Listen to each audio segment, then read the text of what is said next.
Alors, Hugues Corriveau, je suis né à Sorel, dois-je dire la date, en 1948, précisément au coin de la rue du Prince et de la rue Victoria, dans la maison qui appartenait à ma grand-mère et où mon grand-père, à l'époque d'avant-guerre, avait un magasin général et où ma mère a travaillé jusqu'à son mariage, ce qui fait que ce magasin général et ce coin de rue a été pour moi particulièrement nourrissant au niveau de l'imaginaire et j'en ai fait le lieu de mon premier roman.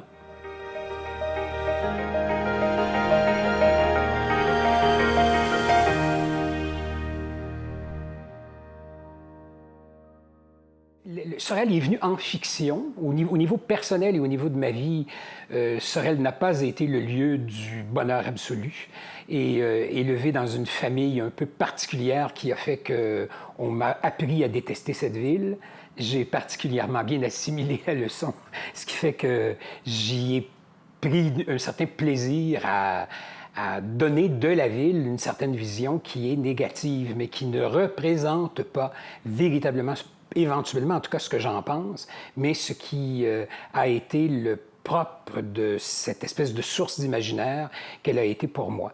Donc, au départ, le magasin général et l'endroit précisément où je suis né a été extrêmement important. D'autant plus que et très curieusement aussi, Sorel a été très précisément l'origine du premier roman comme du premier recueil de nouvelles. Le fait est que la maison où je suis né était à un coin de rue de la gare et comme j'habitais le deuxième étage, bien, j'avais toujours l'impression que je voyais tout ce qui se passait sur la gare, voyant bien sûr de ma chambre et de la galerie familiale les voies ferrées, ce qui a fait que le premier recueil de nouvelles que j'ai publié s'est intitulé Autour des gares, mais précisément derrière le mot gare, il y avait la gare de Sorel, et cette gare que j'ai imaginée étant la porte d'évasion absolue et le lieu par lequel j'aurais pu éventuellement quitter la ville. Ce que je faisais très fréquemment, mon père travaillant pour le CN, c'est-à-dire le Canadien national, on avait la possibilité de voyager en train gratuitement.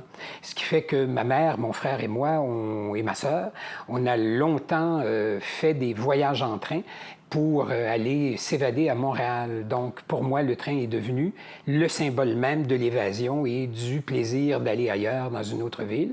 Et donc, Sorel, la gare, ont été en quelque sorte à l'origine même du premier livre de nouvelles que j'ai publié, à l'intérieur desquelles il y a quand même quelques nouvelles qui se situent à la gare ou précisément sur les voies ferrées que je voyais. Ce que j'avais devant les yeux était d'une laideur inouïe. Sorel avait cette particularité assez douteuse d'être entièrement envahi par la laideur. On y pensait faux, on y jugeait tout, on y cultivait une haine sourde à l'égard de tout et de rien, pour le seul plaisir du mal. Notre maison avait la caractéristique de s'être encrassée de façon indélébile depuis le temps des locomotives à vapeur, de toute la suie qu'elle exhalait. Mon enfance en a été imprégnée, tellement nous vivions proches de la gare et en surplomb par rapport aux voies ferrées que nous voyions des fenêtres de notre cuisine. Je me suis mise à détester cette ville avec une hargne qui jamais ne se démentait, une haine irrémédiable, maladive. J'ai passé ma jeunesse à sentir ce profond mépris pour ce lieu où j'étais né.